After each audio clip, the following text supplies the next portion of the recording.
This is the hardtop headlining retrim kit for the Triumph TR6 models. We've got two different versions going through here. You've got the white PVC headlining version, which is as per original. I believe they supplied originally either in white, black or beige. See our website for details. So that's a PVC version.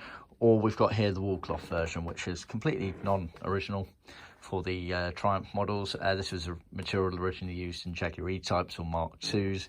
Very nice wool content material.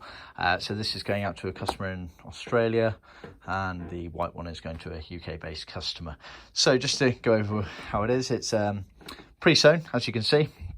So you get four main panels that are sewn in. So this is the front of the car down here towards the back of the car there. That's obviously where the rear sort of window area pops down around the sort of I guess the D-post area really in the car. You get the pre-sewn loops here.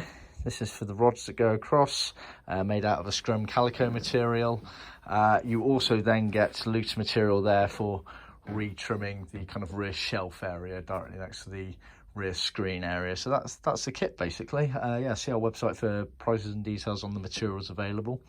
But yeah, fairly straightforward kit. We obviously make it slightly wider and bigger than it actually needs to be, thus allowing you to sort of grab hold and stretch it and pull it into shape properly when you're going in the car. Then you can trim off the excess. So yeah, that's basically the kit.